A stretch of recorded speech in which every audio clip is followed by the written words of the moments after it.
iniciar posteriormente la cuestión de la práctica, mientras vamos a estar con los elementos que tienen que ver con las presentaciones. Vamos a continuar para ver los contenidos de la misma. Ayer tuvieron la oportunidad de recordar o visualizar que existen versiones de kernel de Linux que ustedes pueden bajar de la red y pueden de alguna manera consultar cuáles son las y los elementos que contienen cada una de estos kernels. Que existen herramientas que les permiten a ustedes visualizar la información de los mismos.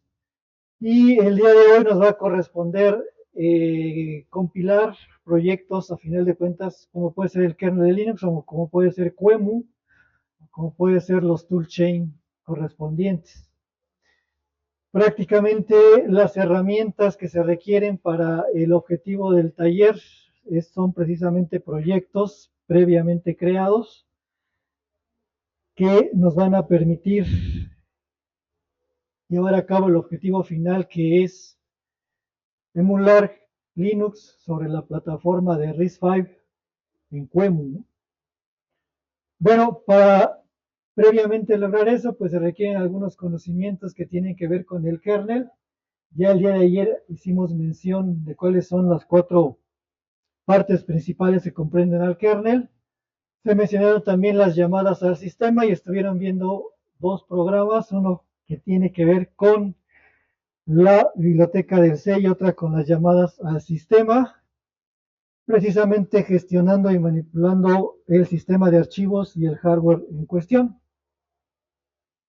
Se les habló de que existen 2 paradigmas principales en los kernels, que son los microkernels y los monolíticos, y se les comentó algunas diferencias y características que conlleva a tener un kernel monolítico y un microkernel.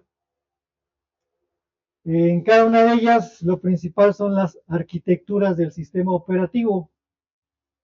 En su documentación del libro de Tannenbaum, de Minix, que es un microkernel, ustedes van a encontrar esa arquitectura de ese sistema operativo.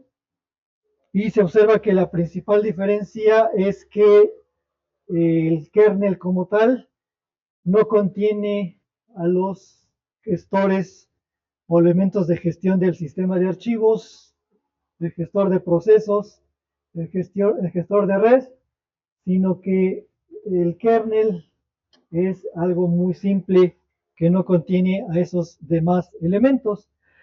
En un monolítico es todo lo contrario, el gestor de procesos, el gestor de archivos se encuentra en el mismo kernel.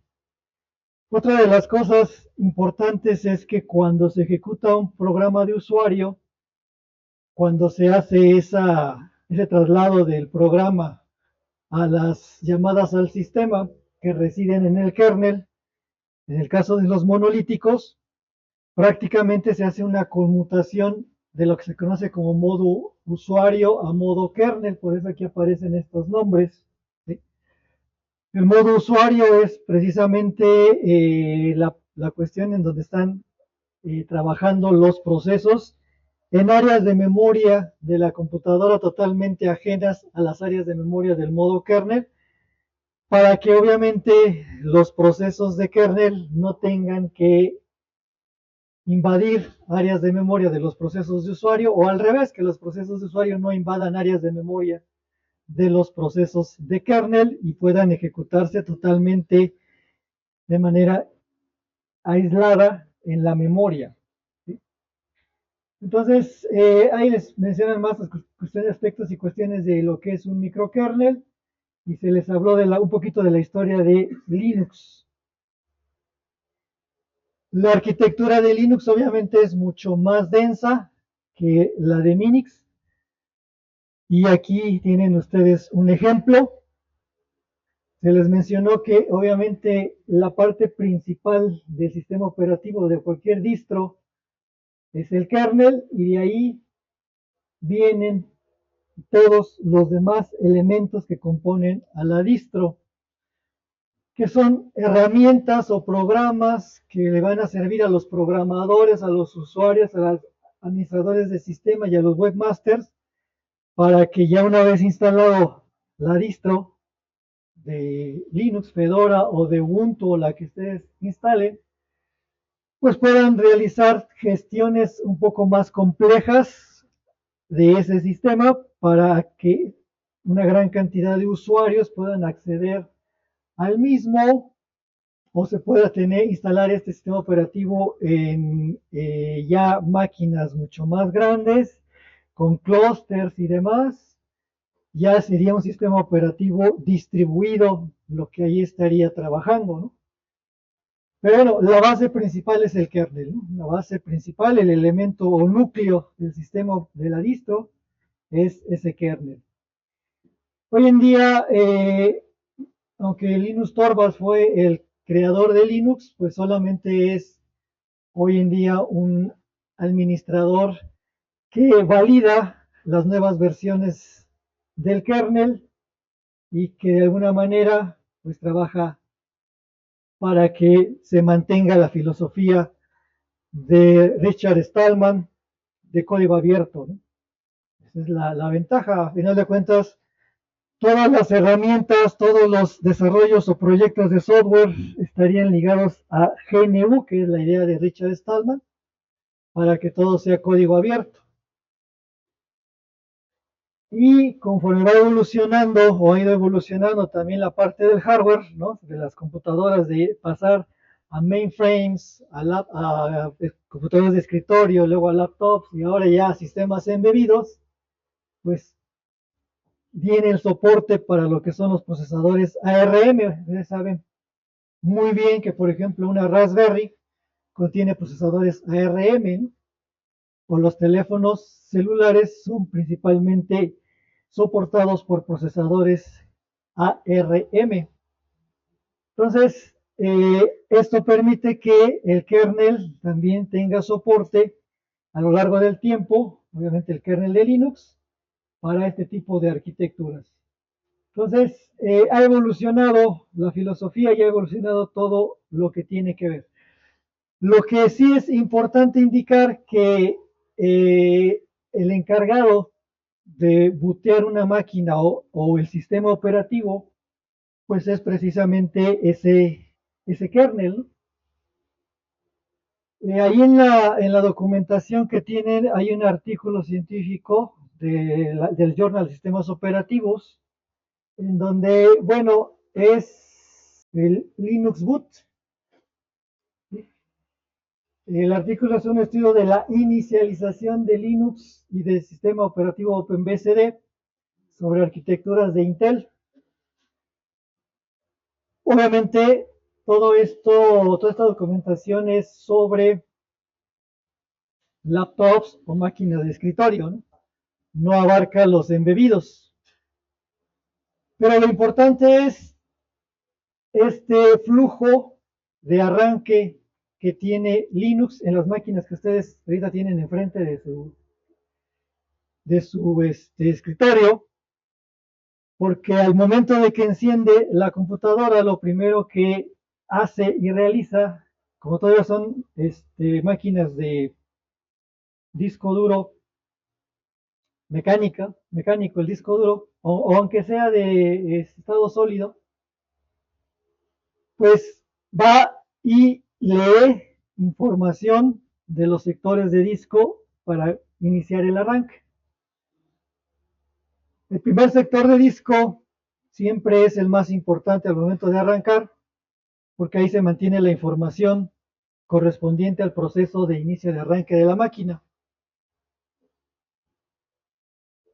El BIOS o UEFI hoy en día de las computadoras, pues es el que está en el firmware, ¿no? Es el que está en la memoria de solo lectura y que es pregrabada y obviamente está dentro de lo que es la motherboard.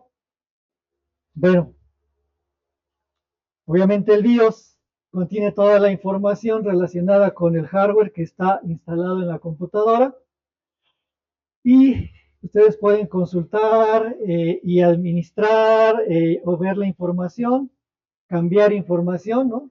De ese BIOS o UEFI según sea necesario para que pueda actualizarse. o actualizar el BIOS también, dependiendo de lo que usted requiera.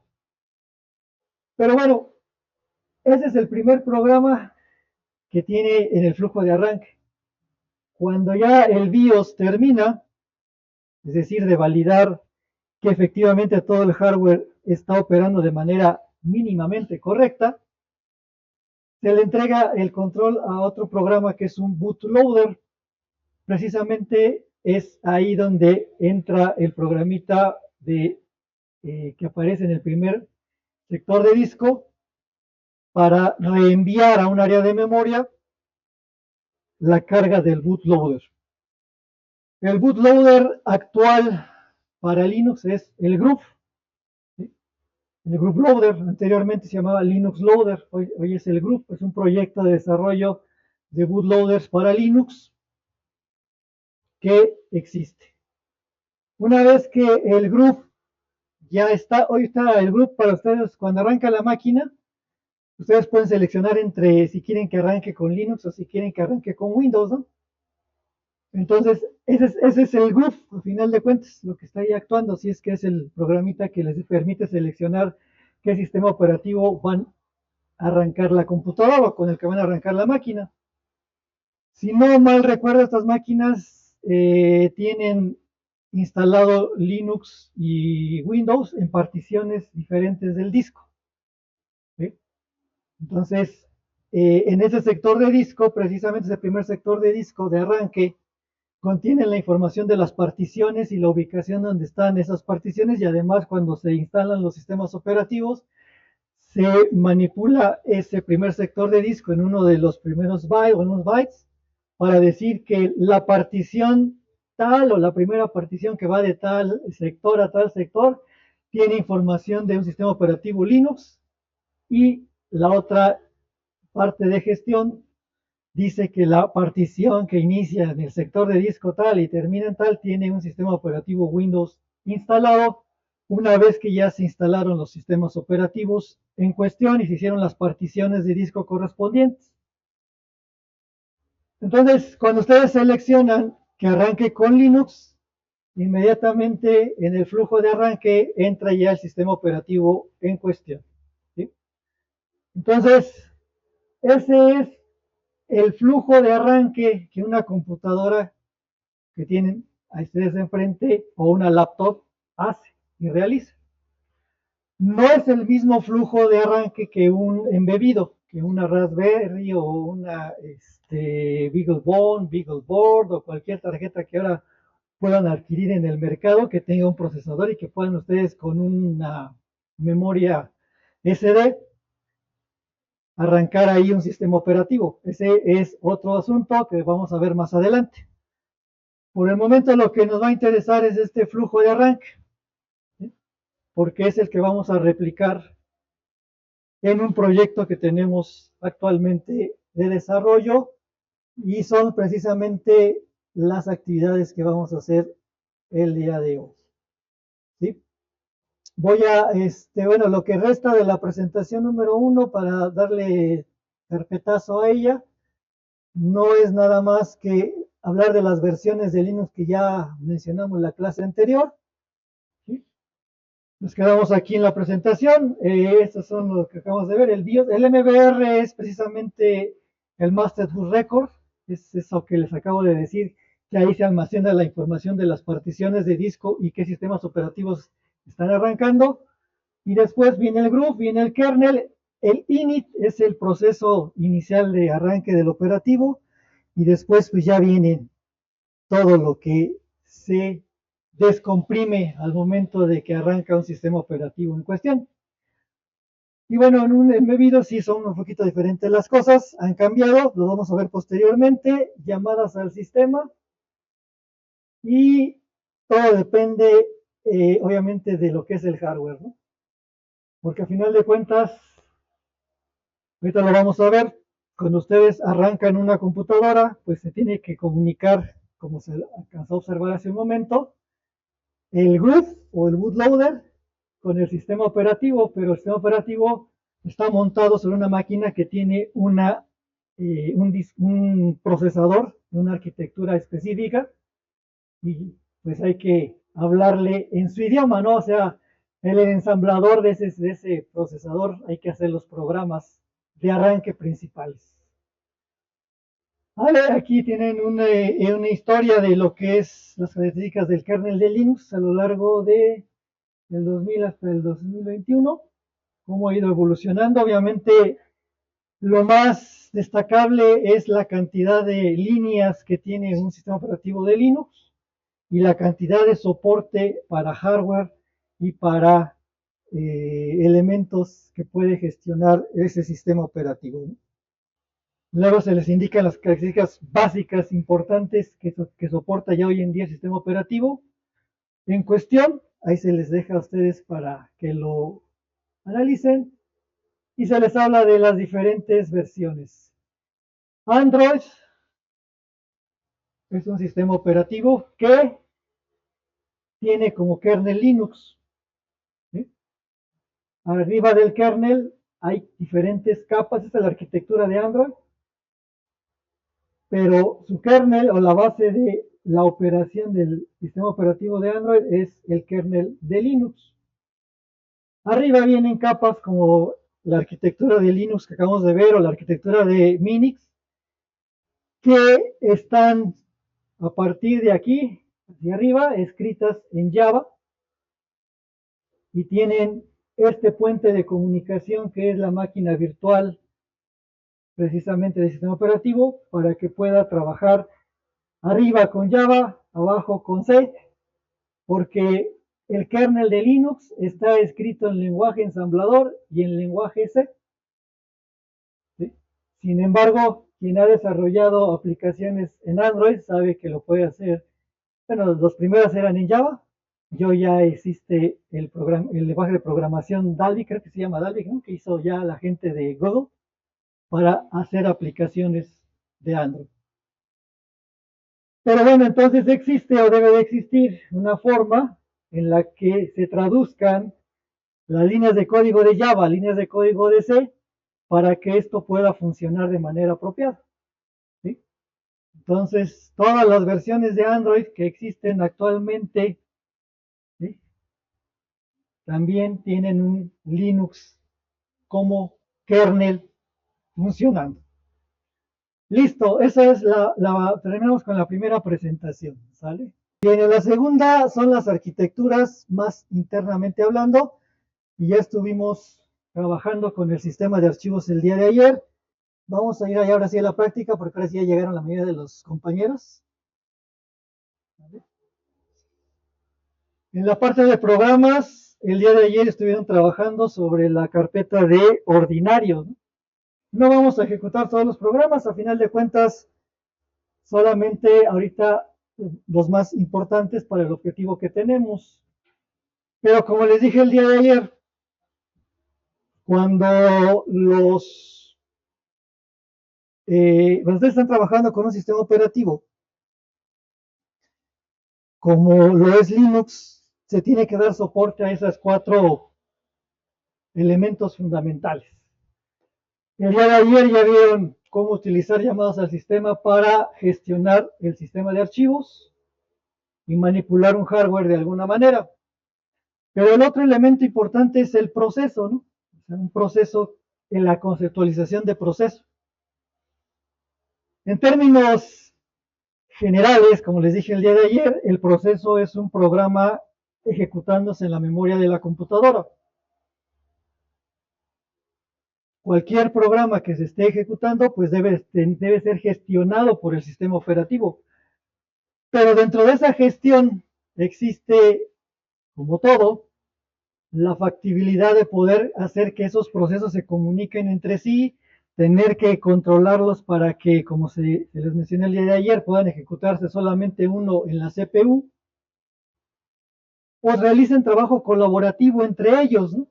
O hacer más gestión entre los mismos.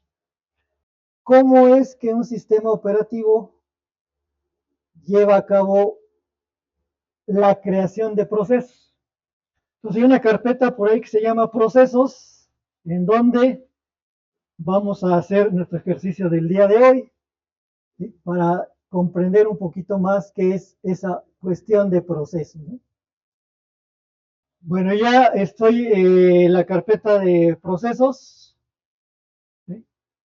Vamos a ver un programa, ya de hecho ya hicieron un proceso, ya hicieron un programa, ya lo compilaron, ya lo ejecutaron y desde el momento en que lo ejecutaron, ya levantaron un proceso. ¿Sí? Ya es un programa que cuando lo corrieron, se fue a la memoria de la máquina y el scheduler o planificador, pues obviamente lo levantó y lo llevó a ejecución a la CPU. Bueno, vamos a ver ahora cómo crear a través de un programa un proceso, ¿no?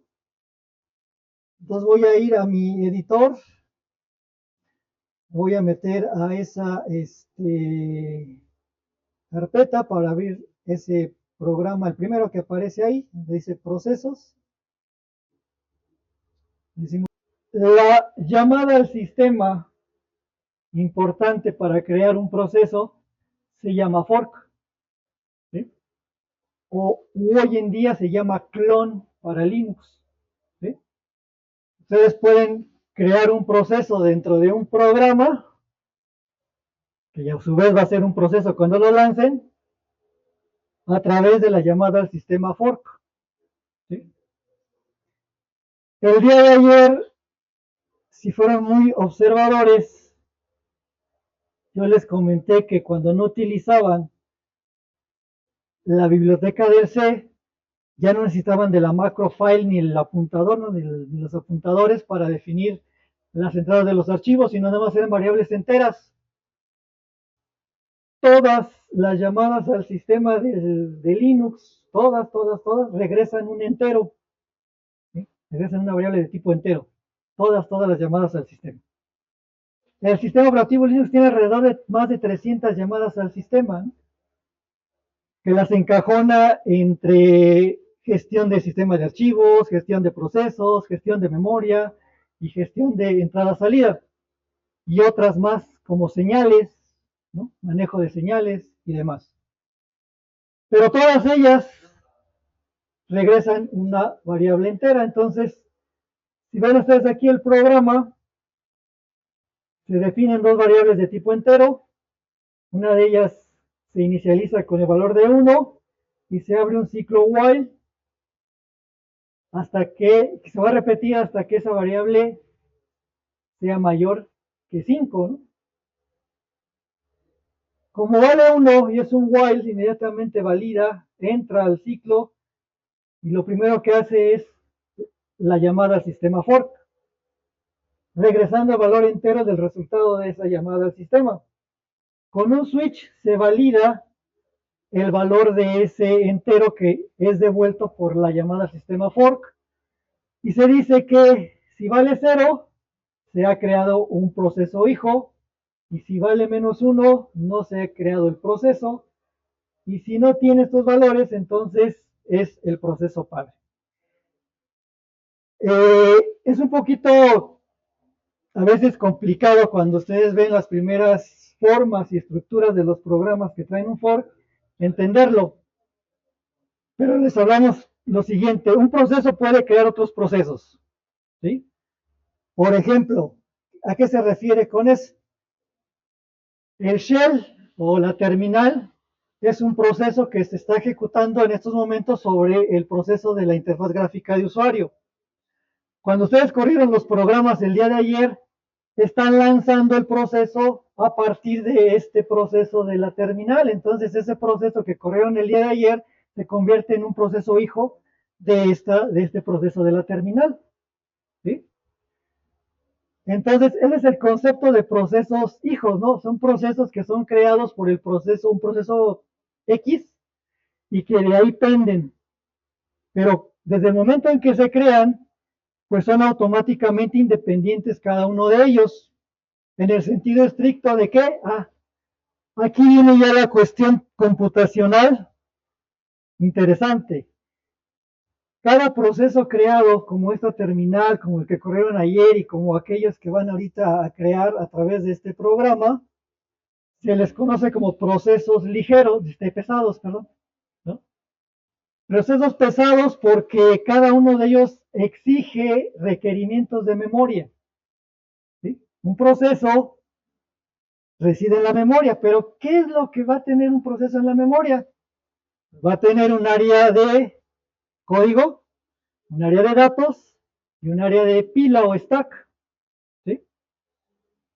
Más un área intermedia entre lo que es el área de stack y el área de datos. Eso es lo que hay en la memoria y que requiere un proceso.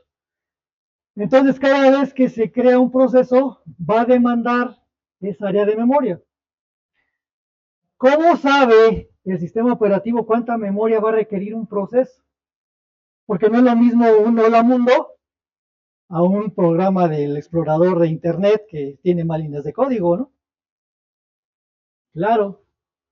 Pues porque cuando ustedes compilan el programa, a través del compilador de GCC se crea el archivo ejecutable, el .exe que vimos ayer. Pero ese archivo .exe no deja de ser un archivo y tiene un formato, ¿sí? Constituido por una cabecera y un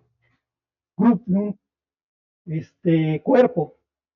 En el cuerpo viene precisamente la cantidad de memoria que requiere el programa para su área de código y de datos y la pila, ¿sí?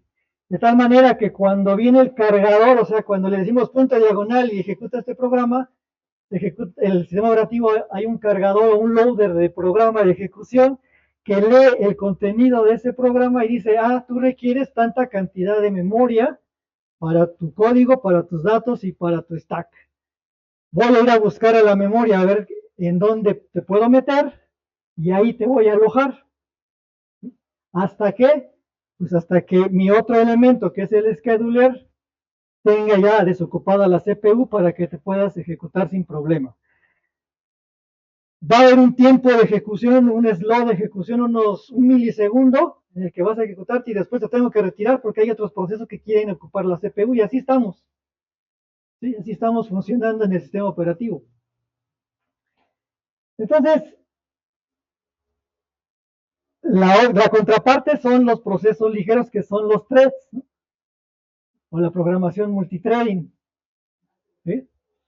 Para eso están los cores de los procesadores. Ahí explotan los cores de los procesadores. Cuando ustedes hacen un programa que no tiene programación multithread, así tengan 20,000 cores, nunca los van a explotar porque solamente le están mandando un hilo de ejecución del programa, ¿sí?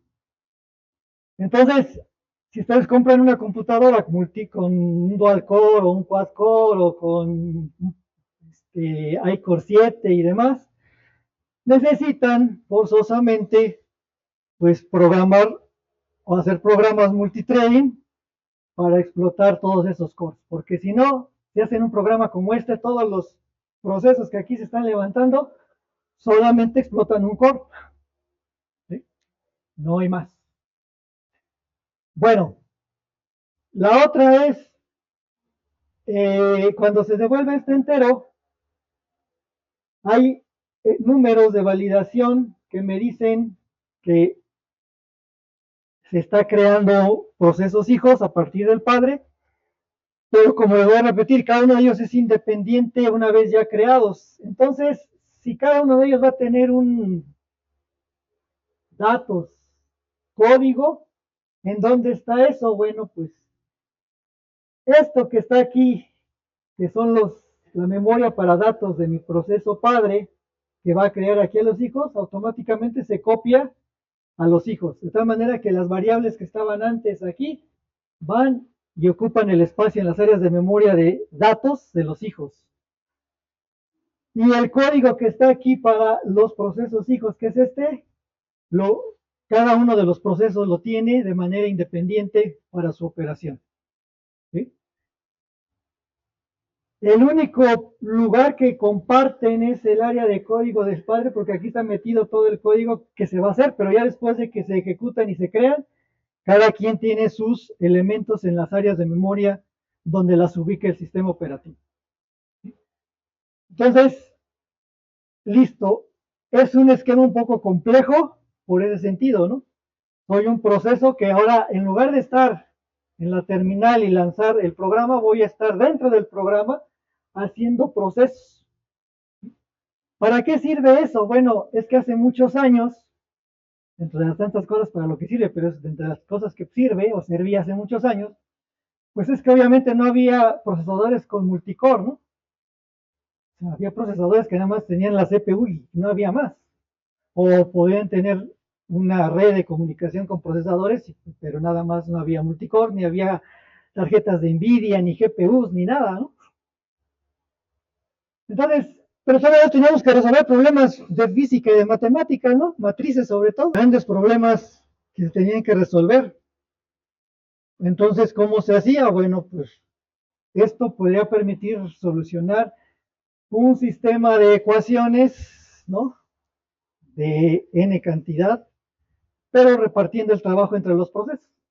Cada quien hace, si se acuerda la multiplicación de matrices, pues se puede resolver de n formas, pero una de ellas es que alguien, en trabajo colaborativo, haga un renglón de salida, alguien resuelva otro renglón de salida, y así puede ser de 1000 por 1000 el tamaño de la matriz, pues trabajan en conjunto porque alguien resuelve una línea, otra línea, otra línea y otra línea. Entonces, se puede levantar n cantidad de procesos para que cada uno resuelva línea a línea la matriz de salida. ¿Cuál va a ser el problema? El problema que existe hoy en día en la programación multithreading, ¿no? Pues el problema es que todos acceden a las áreas de memoria donde están los datos fuentes para calcular las salidas, ¿no? Y ahí hay que controlar los accesos para que no haya problema, ¿vale? Entonces, esto de la programación en sistemas operativos y en multithreading es muy interesante porque hay que crear lo que son mecanismos de acceso a los recursos compartidos. Entonces, ahí es donde hay que hacer logs, ahí es donde hay que hacer memorias, esquemas de PC, de comunicación interprocesos, como pueden ser semáforos, memorias compartidas o colas de mensajes, que son los famosos sistemas de comunicación o IPCs, Intercommunication Process, ¿no? Communication, así son los IPCs, Intercommunication Process, para que los recursos compartidos no se puedan alterar y cada proceso lo pueda acceder en un momento determinado. Esto es lo mismo que tener una impresora y que todos quieran imprimir. Si no hay una cola de impresión, el resultado sería un caos, ¿no? Con una cola de impresión, a que el compañero manda a imprimir, se guarda su trabajo, el otro compañero manda a imprimir, se guarda su trabajo, y la impresora va despachando acorde a la cola de impresión. Cada petición se va poniendo así. El recurso compartido es la impresora, nada más hay una, ¿sí? Pero todos los procesos quieren imprimir, o todas las personas quieren imprimir sobre ese elemento, ese recurso. Entonces debe haber una forma de gestionar que el resultado final sea el que se quiere. Y la mejor forma que se encontró para ese tipo de problema es la cola de impresión. Lo mismo sucede, ¿no? Voy a repetir, cuando queremos resolver problemas como la multiplicación de matrices o más complejos, que hay recursos compartidos entre los procesos y hay que crear mecanismos para evitar que los accesos a esos recursos compartidos, pues simple y sencillamente sean los más adecuados posibles. Y lo mismo se van a encontrar cuando ustedes programan GPUs o multithreading, cosas como esas para resolver los problemas. ¿Vale? Bueno, entonces vamos a compilar este programa para iniciar el día de hoy con la parte práctica, ¿no? Ya estoy ahí en la carpeta y le vamos a dar GCC. Bueno, ¿qué nombre tenía? Primero punto C.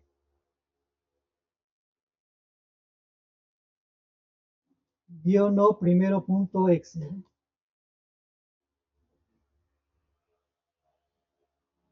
Listo, entonces no nos genera ningún error el programa.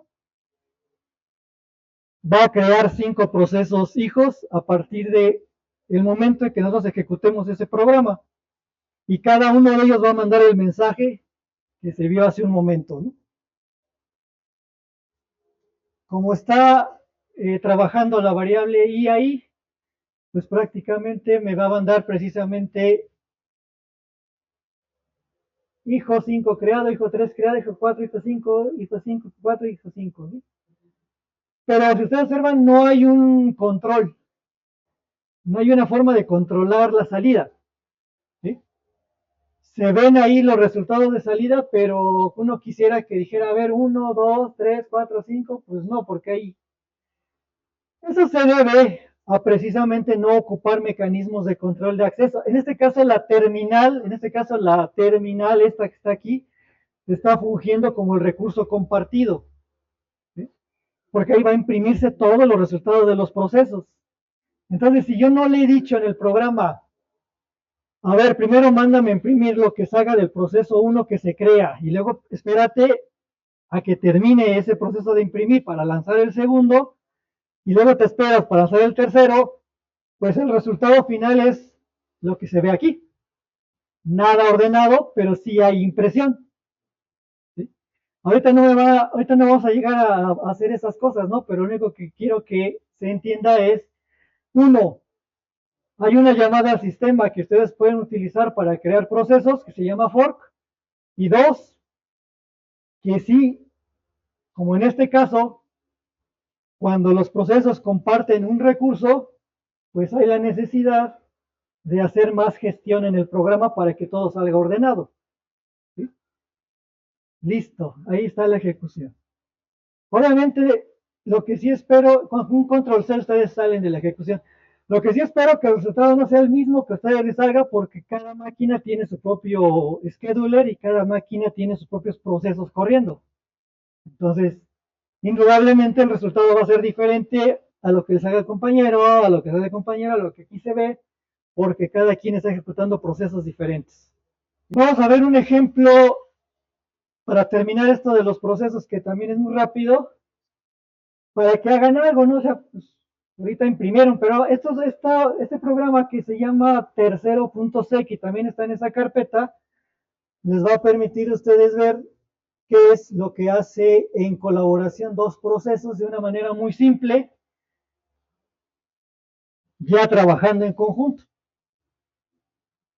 Entonces, tenemos lo mismo, dos variables que se están definiendo, un fork, pero aquí tenemos solamente dos casos, el caso 0 y el default. El caso 0 es para el código del proceso hijo y el default es para el código del proceso padre. Aquí, a diferencia del programa anterior, ya tenemos otra llamada al sistema que se llama wait. ¿Sí? Esta llamada al sistema, como su nombre lo dice, espera en ese lugar a que algo suceda. Una cosa muy importante es que cuando viene el for, tengo al proceso hijo y al proceso padre ya en la memoria. ¿Vale? Si es que se pudo crear el proceso hijo. Pero el hilo de ejecución, es decir, no le va a entregar inmediatamente el schedule, el planificador, el control a la ejecución del proceso hijo porque él viene con la ejecución del proceso padre. ¿Sí? Que la primera línea de ejecución sea un for no es problema del schedule, es problema de que así fue programado el programa. Entonces, lo lógico es que agarra y se sigue con el código del proceso padre. Pero la primera línea que sigue es un wait. O sea, espérate. ¿A qué? A recibir algo. ¿De quién? De otra función, otra llamada al sistema que está ligada al wait que se llama exit. Como aquí el proceso padre se detiene, el scheduler dice, ya te detuviste, ya no te puedo dar la CPU, te la voy a quitar. Se la tengo que entregar a quién, a alguien que me está pidiendo, quién, pues el proceso hijo que le fue lanzado en fork.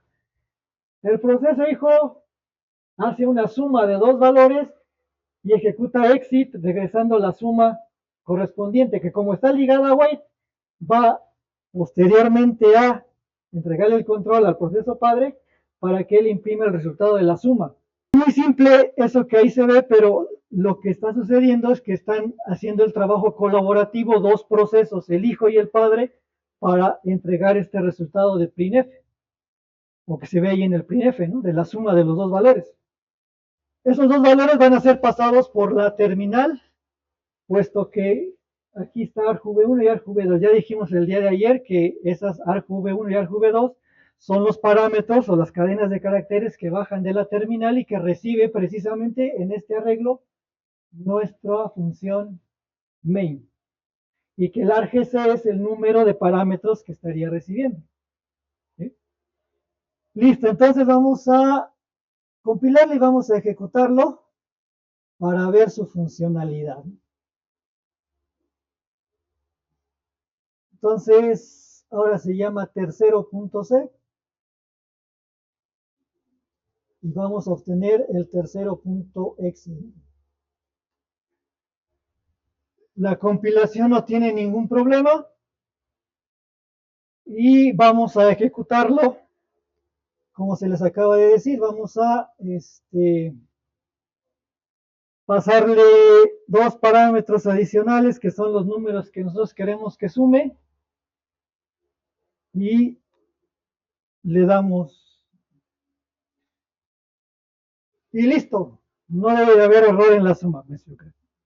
Ahí está, ¿no? Aquí tenemos ya llamadas al sistema, no para gestionar el sistema de archivos como Open, Read, Write el día de ayer, sino llamadas al sistema que ya están gestionando la creación de procesos y la forma en la que los procesos de manera colaborativa pueden trabajar. Les digo, pues, hay programas más complejos en donde se resuelven matrices a través de procesos, ¿no?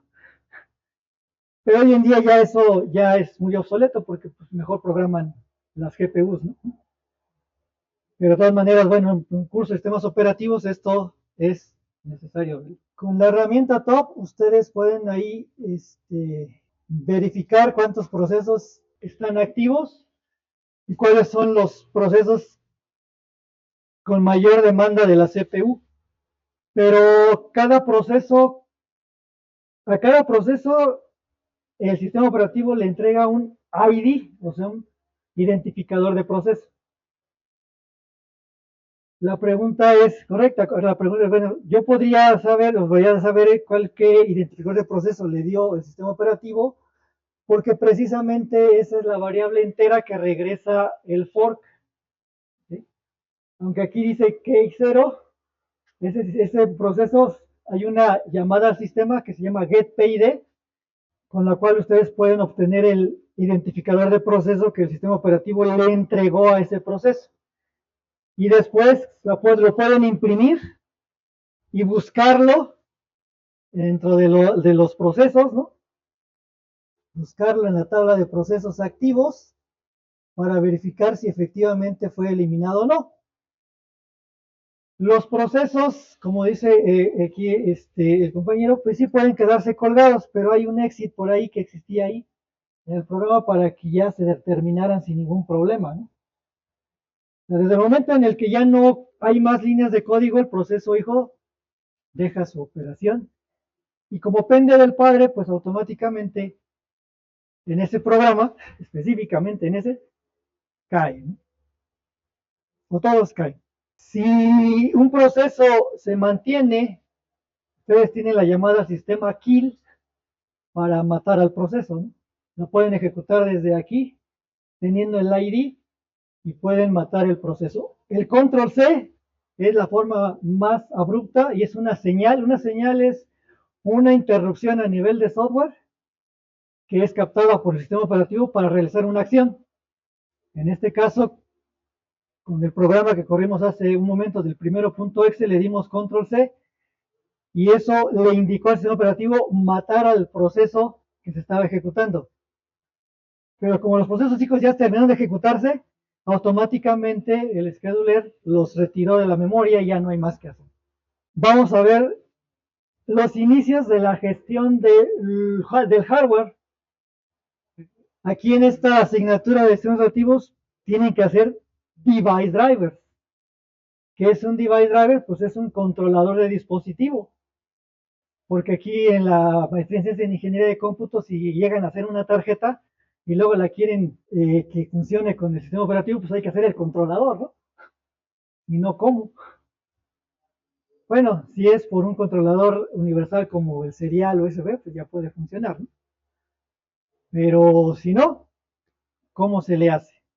Ya terminamos esta parte, ¿no? Listo. Lo siguiente es la gestión de hardware, ¿no? Pero no nos vamos a meter ahorita tanto a esa gestión y hacer un controlador. Nos vamos a meter a la parte más alta, que son los módulos. El día de ayer se les dijo que una característica del sistema operativo monolítico como Linux es la capacidad de que estos controladores de dispositivos o de hardware se puedan agregar al kernel, o que el kernel, cuando está trabajando, tenga esa capacidad de agregar estos elementos llamados módulos para que desde esa instancia formen parte ahora del kernel.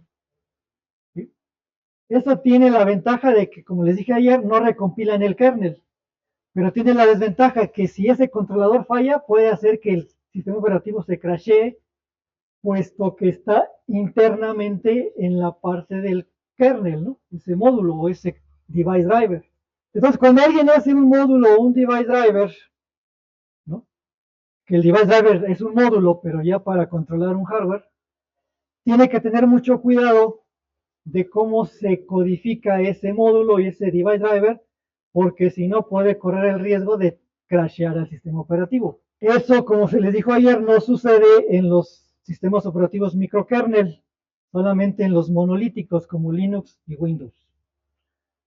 Por lo tanto, programar un device driver o un módulo requiere de otra estructura diferente de código a las tradicionalmente vistas en los cursos de programación. ¿Sí? Bueno, ahí en su carpeta de programas tienen la de módulos. Voy a abrir el archivo que dice prog1.c. Bueno, ahí está, programas, módulos, archivo comprimido, prueba, ¿no? Y el archivo es prog1.c. Y observen que este programa no tiene un main. Este programa no tiene un main, no es un programa, no va a ser un proceso como tal, es un módulo. ¿Sí? O sea, algo que se va a insertar al kernel del sistema operativo para hacer algo. Por lo tanto, pues no va a utilizar ni stdio.h ni nada de esas bibliotecas del C, sino ya son bibliotecas propias del kernel de Linux. ¿Sí? Que son módulo y kernel que están bajo la carpeta Linux del kernel de Linux. Cuando se instala Linux, parte del kernel y parte de las bibliotecas del kernel se instalan también. Los dos elementos básicos e importantes son init module y cleanup module. El init module es la función que se va a ejecutar cuando el módulo se carga al sistema operativo, y cleanup module es la función que se va a ejecutar cuando el módulo se retira del sistema operativo. ¿Sí? Para ello hay instrucciones del sistema operativo que vamos a utilizar después de compilar el programa para insertar y retirar del kernel a este módulo. Pero lo que yo quiero que ahorita vean es que la estructura de un módulo nada tiene que ver ya con lo que es un programa como los que hemos visto hasta hace un momento, ¿no? Otra cosa es que hay una instrucción dentro de tanto init module como cleanup module que se llama printk y no es printf, ¿no? Si fuera printf, lo que va a hacer es imprimir a la pantalla. Pero un printk ya es la instrucción de impresión en el modo de kernel para que esta información que aquí aparece entre comillas, en lugar de irse a la pantalla, se va a ir al log del sistema. ¿Sí? El log del sistema, pues es un archivo donde se reporta todos los sucesos y acontecimientos del sistema, si se crashó, si se levantó un proceso, qué procesos se levantaron, a qué hora se levantaron. Como la caja negra, ¿no? La caja negra de los aviones, ese es el log del sistema. Todo lo que hagan los usuarios en el sistema va y se graba en el log del sistema. Y cuando un sistema se crashea, pues los administradores de sistemas van y buscan el log para ver quién fue el que tuvo la culpa de tirar el sistema o por qué se cayó, ¿no? Bueno, vamos a ver que adicionalmente a esto ya es un lo vamos a construir como un proyecto de desarrollo de software. ¿Sí? Los proyectos de desarrollo de software, como les dije el día de ayer, requieren de archivos Makefile. Y para compilar esos archivos Makefile se requiere de la herramienta Make, que a su vez va a hacer uso del compilador de C o de ensambladores o de todo lo que le digamos en el interior del archivo Makefile. Esas se conocen como las recetas de compilación de proyecto. Y cada receta de compilación de proyecto lleva unos elementos que nos van a permitir su compilación. Las importantes, como se ven aquí, son las etiquetas all y clean. Para compilar un proyecto pues ya es un conjunto de programas, como los que hacen ustedes en los IDEs de desarrollo, ¿no? De cualquier lenguaje de programación, en donde hacen un conjunto de programas, nada más le dicen al IDE, compílamelo, y ya les entrega el resultado final. Bueno, la herramienta de Make es exactamente lo mismo, ¿no? Hace la compilación de un conjunto de programas, pero se basa de la información que tiene el Makefile para saber cómo va a ser la compilación de ese conjunto de programas que a su vez conforman un proyecto de desarrollo de software en Linux. Esa es y sería la notación que tendríamos aquí. Como se observa, este Makefile solamente recibe o reside en el mismo árbol de directorios donde está este programa, que va a ser prog1.c, que es el que yo abrí, y lo va a enviar a prog1.o. Y las etiquetas all sirven para decirle qué es lo que va a hacer con el make, y cuando yo le ponga make clean, va a hacer lo que dice la etiqueta clean. Necesitaríamos para hacer la compilación de este proyecto luego entonces que la herramienta make esté instalada en sus computadoras. Entonces vamos a probar si efectivamente está instalada la herramienta make. Si está instalada, va a aparecer este mensaje. Si no está instalada, les va a decir no reconozco la sentencia make. Cuando les aparece eso de no reconozco, le van a poner sudo apt install make, ¿sí? Para que instale el paquete make. Este es un pat, este es un pat. Ayer vimos un E-R, ¿no? Entonces, cuando ustedes crean un módulo, es específicamente para los módulos, porque cada Makefile es diferente dependiendo del proyecto, ¿no? Pero este proyecto es para crear módulos. Entonces, los módulos se crean de acuerdo al kernel con el que estás trabajando. Entonces, en este path está ubicado el kernel correspondiente. Y le estás diciendo que deposite, bueno, también la de path view está en todo este path. Cuando recibe esta variable de entorno, que es la PWD, ¿no?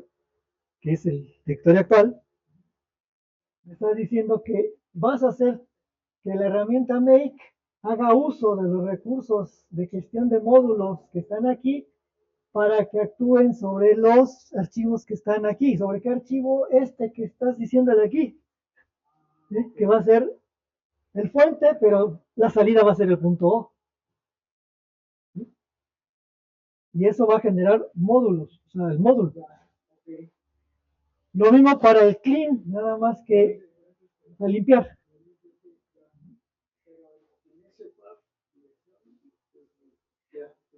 Por eso es que si ustedes cambian el kernel, sus módulos ya no van a funcionar, porque compilaron módulos con versiones de kernel anteriores, y si compilan un kernel y lo actualizan a su nueva distro, a la distro que tienen ahí, los módulos son los primeros que dejan de funcionar porque son compilados con las versiones de kernel anteriores a las que actualizan. Y un device driver es un módulo, entonces lo más seguro es que muchos de los device drivers ya no puedan funcionar porque están compilados con versiones de kernel anteriores a la actualización de kernel que estarían haciendo, ¿no? Bueno, de favor, cámbienle el nombre del directorio, más para que se les haga más fácil. Trae archivo comprimido, cámbienselo a archivo 1, ¿no? O el nombre que ustedes quieran. Pero que no tenga los espacios, porque sí,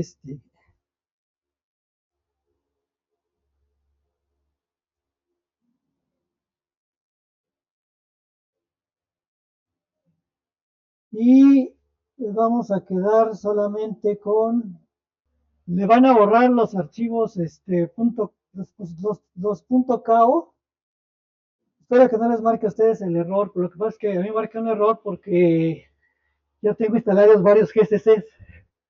Entonces tengo que conmutar a un GCC, a la misma versión del GCC con la que se compiló el kernel, ¿sí? Esa es la cuestión, que me está marcando ese error. Pero bueno, borren los demás programas, bueno, borren los .o y el .mod y el .ko. El .ko es realmente ya el módulo. Dejen esa carpeta con estos archivos, realmente no necesitan el prog 1.c, pero bueno, déjenlo así. Y ejecuten el make. El make, obviamente es el prog 1.c y el makefile son los archivos importantes, ¿no? Pero espero que a ustedes no les marque el error que a mí me está marcando, porque sí, efectivamente yo no puedo compilar este módulo porque me dice que la versión de kernel fue compilada con otra versión de GCC y así. Pero a ver, inténtenlo ustedes. A ver, entonces cámbiense a este directorio. Programas, módulos, prueba 4. Habría que checar. También depende de la información del archivo. Ahora entonces nos cambiamos a la carpeta de programas, módulos, prueba 4. Y este ya es un kernel, aunque un módulo más complejo. Sí nos faltaba esta parte. Estas macros. Para que hiciera el trabajo. ¿Sí? Bueno, este realmente no lo necesita porque aquí es un redireccionamiento, pero el que sí necesita es el módulo license, esta línea.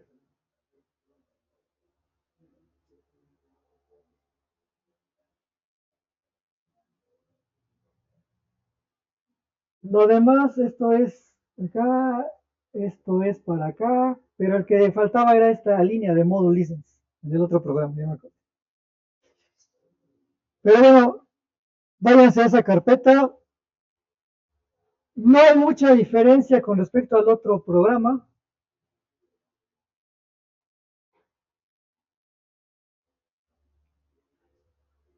Y en su terminal se van a esa carpeta y nada más le dan make.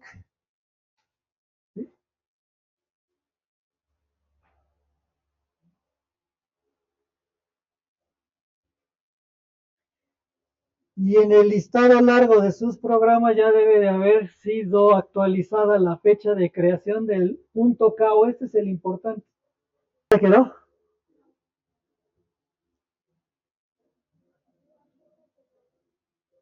No, es make.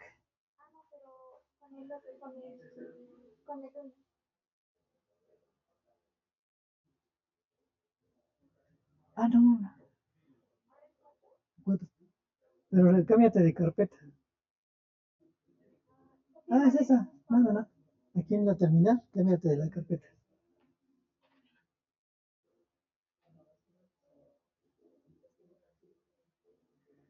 A ver, aquí ya quedó.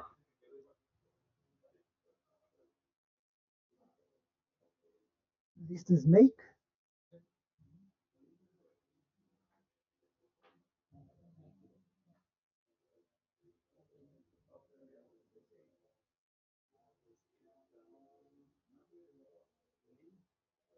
Ah, no, pero regrésate. No, regrésate. Es debajo de módulos. lcd. CD. espacio, punto, punto. CD. ¿Dos puntos o tres? Dos puntos. Otra vez. Hasta la carpeta de módulos. Ahí ya está sobre módulos. Entonces el módulo sale CD prueba 4. Cámbiate la carpeta de CD prueba 4 ahí.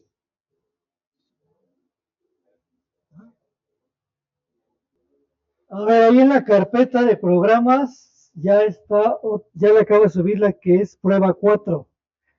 Porque si están trabajando con la de archivos comprimidos, prueba 4 es la que está fallando. Entonces busquen ahí en el Drive, bajo la carpeta de programas, la que diga prueba 4. Debe estar ahorita el prueba 4.zip bajo la carpeta de módulos. Ahí bájenlo. Es bajo la carpeta de módulos, ahí está el zip, bájenlo.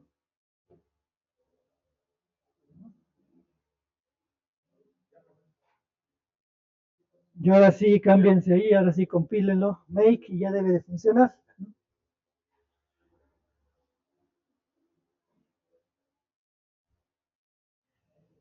De cualquier manera, en esa carpeta de comprimidos, ustedes tienen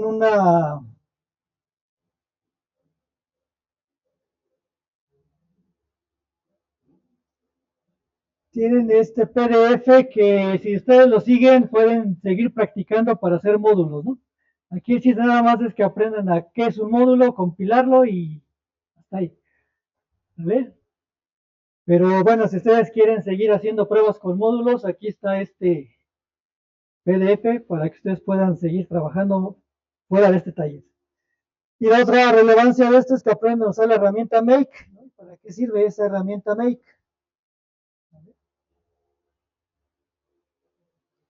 Bueno, lo siguiente de aquí sería insertar el módulo y retirarlo y ver el log. Pero bueno, para insertar un módulo es con insmod y para retirarlo es con rmmod. ¿Sí? Y el log está en las carpetas de Linux, en las principales donde está usr bar y ahí está el log del sistema. ¿Vale? Pero eso no lo vamos a ver puesto que ya no entra parte del taller. Lo que entraba es que vieran la herramienta make y cómo se compila un makefile, ¿no? Vale.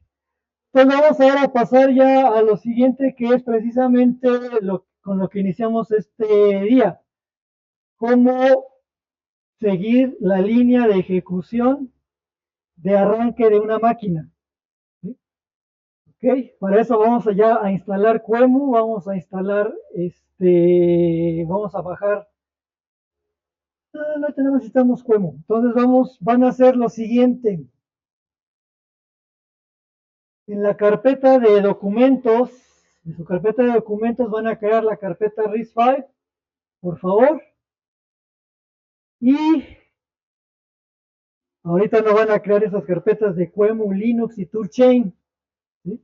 Esas las vamos a crear en un momento, o se van a crear automáticamente en un momento cuando se lleve a cabo la tarea de compilar QEMU.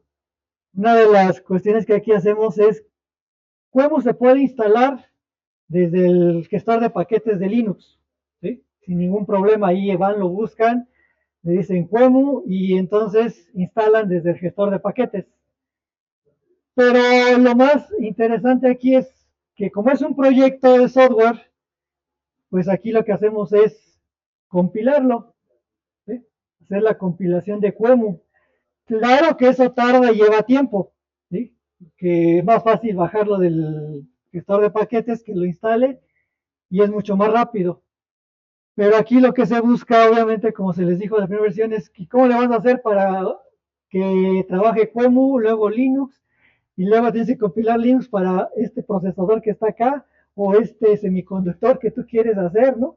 Si quieres hacer un procesador, pues se les dijo, sí está RISC-V, pero RISC-V es una ISA, es un ISA nada más. El arquitecto de computadoras tiene que diseñar el procesador acorde al ISA, ¿sí? Pero cuando diseñas eso de procesador acorde a Lisa, pues ahora te tienes que topar con que tiene que bootearse con Linux. Y si no tienes una tarjeta, necesitas un emulador.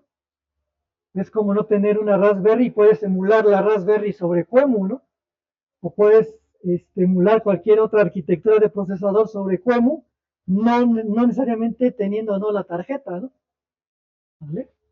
Entonces, esa es la ventaja de este emulador. Vamos a ver este emulador que permite la emulación de varias arquitecturas de hardware y lo vamos a comparar con un emulador que solamente permite la emulación de las arquitecturas de Intel, ¿no?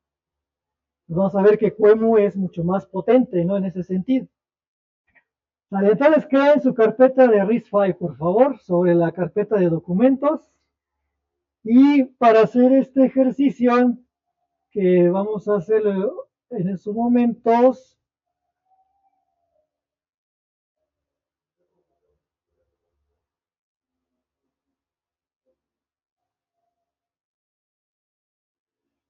nos vamos a ir a la carpeta que dice Linux, perdón, la de documentación. ¿Sí? Y ahí está el archivo Linux sobre QEMU y la arquitectura de RISC-V.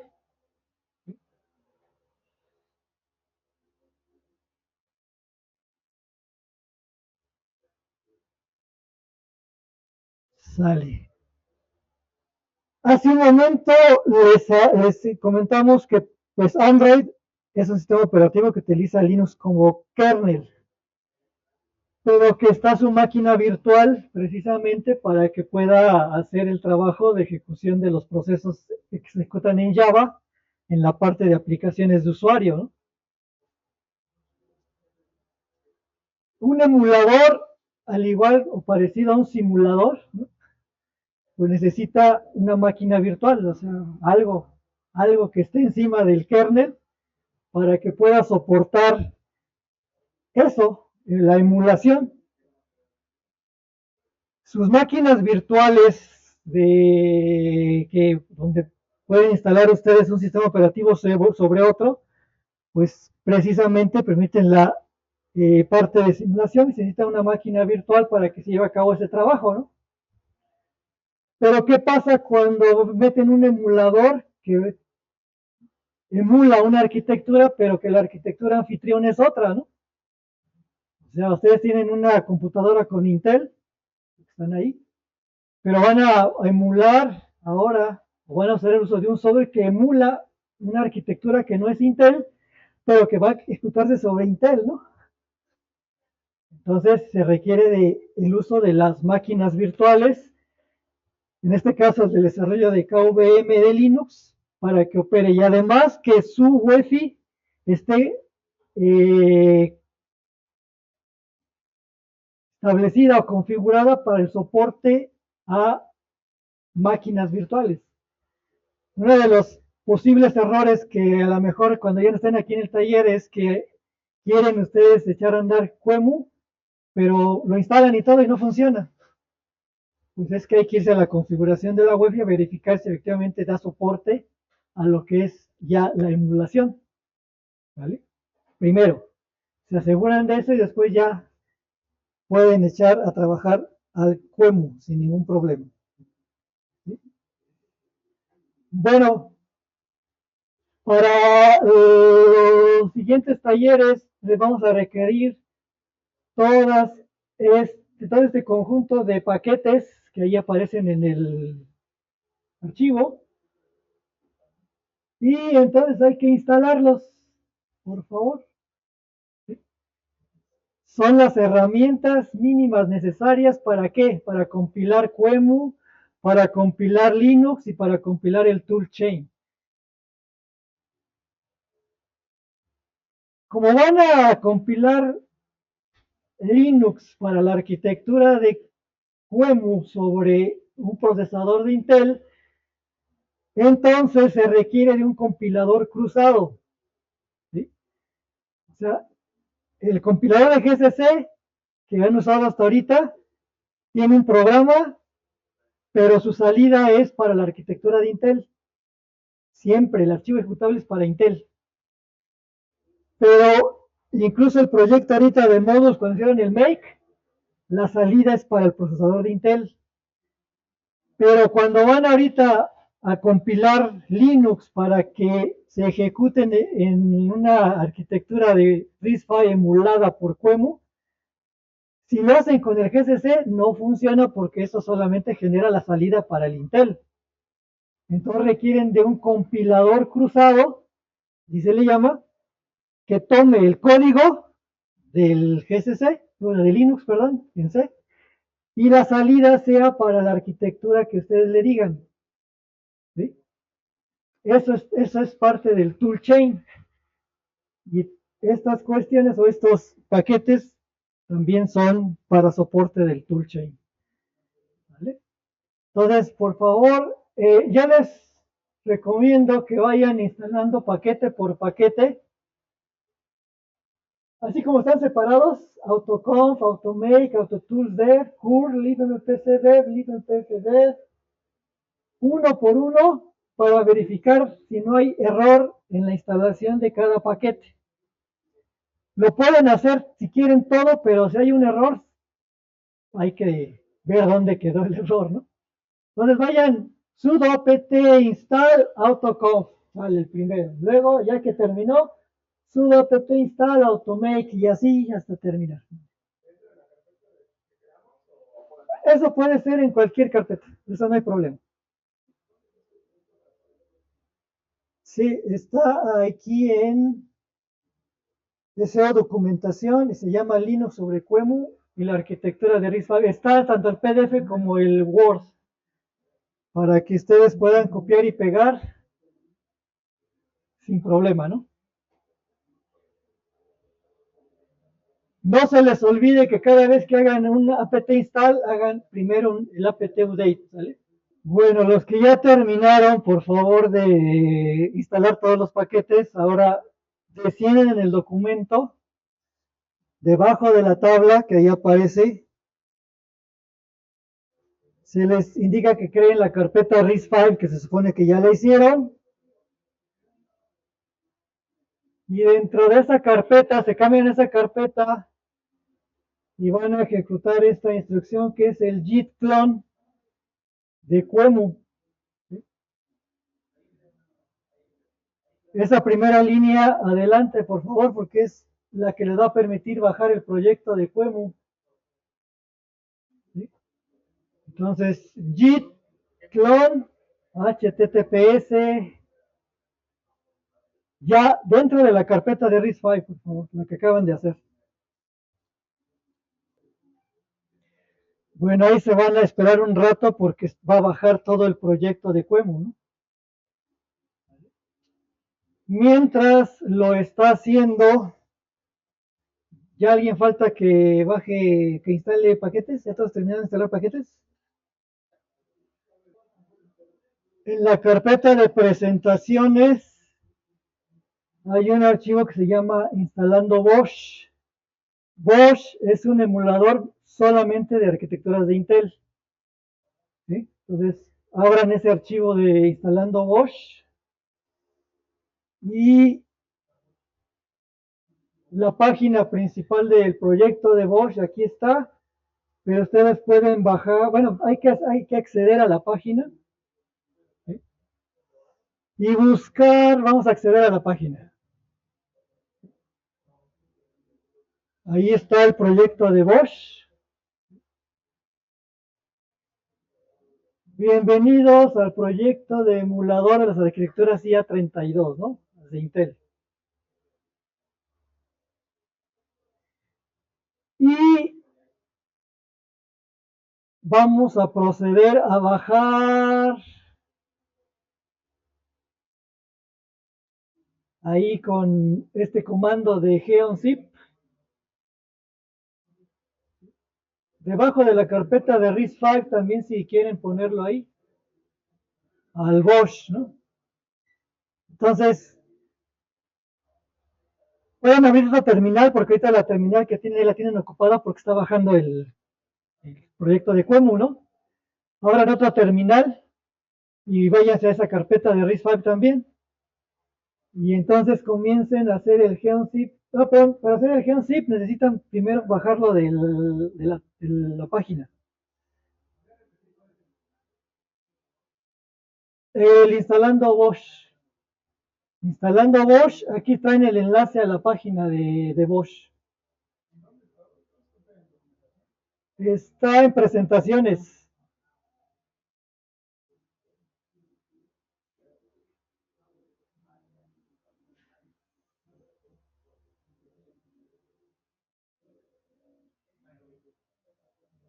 Entonces, el archivo está en presentaciones y se llama instalando Bosch.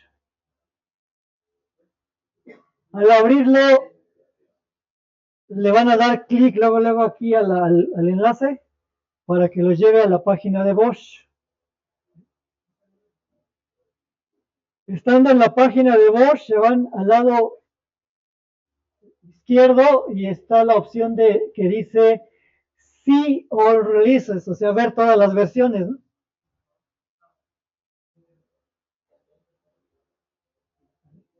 See All Releases. Y le va a llevar a esta página en donde hay que buscar la versión que dice ahí, la Bosch 2.6.9-MSVS-SRC.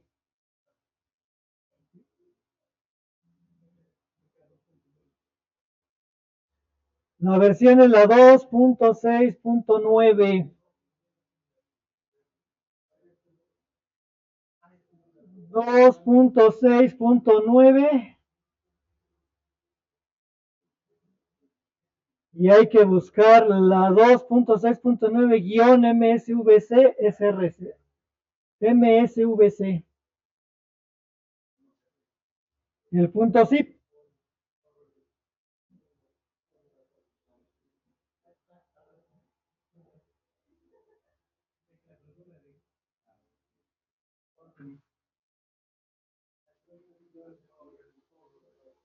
Digo que podemos crear una carpeta Bosch dentro de la RISC-V.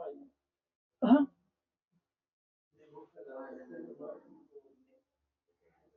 Y le dan clic a esta versión, la Bosch 2.6.9-MSVC SRC.zip y comienza a descargar el archivo zip. En este caso ya lo descargó.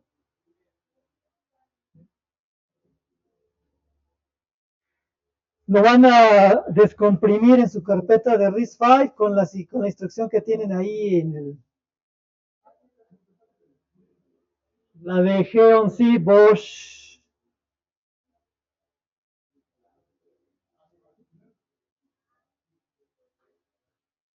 A ver, ya que bajaron el archivo .zip, lo descomprimen con Geonzip. Cámbiate a RISC-V, ¿no? ¿Dónde está Cuemo instalado? ¿Dónde está donde lo bajaste?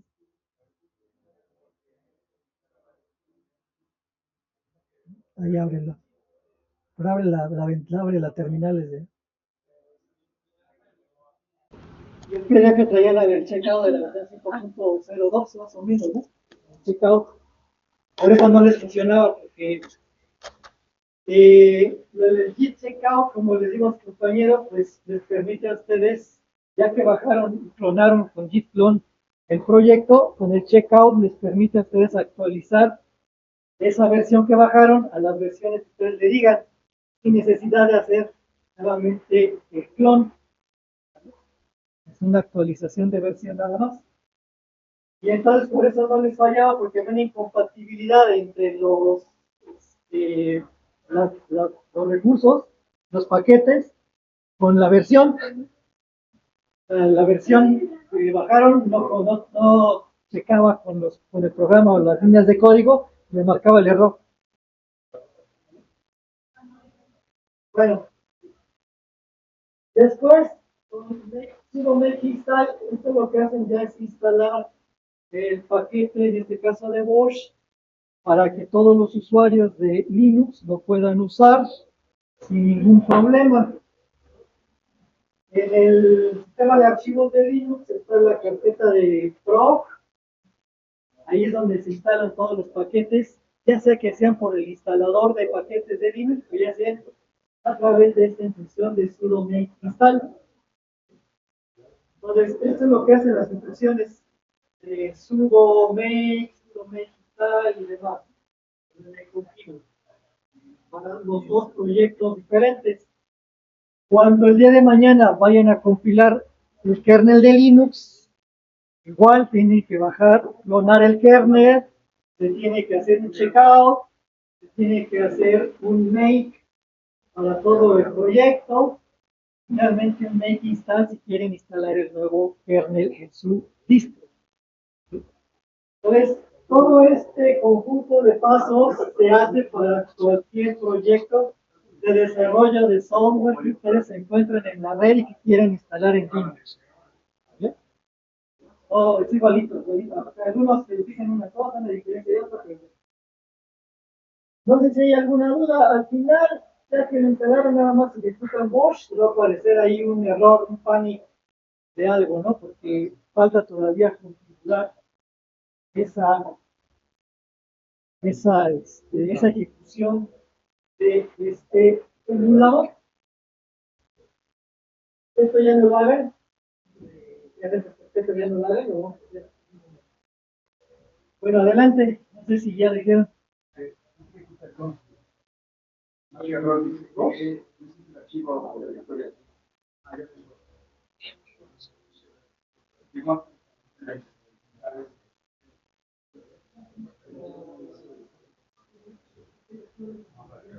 Interesante es cómo echar a andar un sistema operativo en estos emuladores.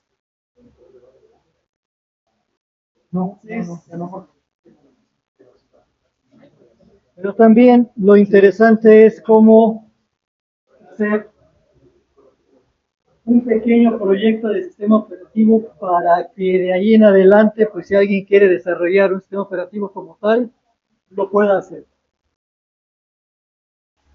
Mañana compilamos Linux, mañana se va a compilar el sistema operativo de Linux para montarlo precisamente sobre para que vean cómo se compila el sistema operativo.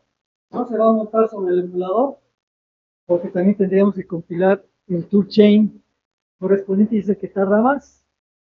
Pero mientras eso sucede y es en la compilación el día de mañana, tanto del kernel de Linux como la compilación del toolchain, eso sí tarda mucho tiempo. Esperemos que alcancen las 4 horas del día de mañana para compilar las dos cosas. Vamos a ver algunos detalles sobre lo que es sistemas operativos, sobre lo que es RISC-V como tal. Bueno.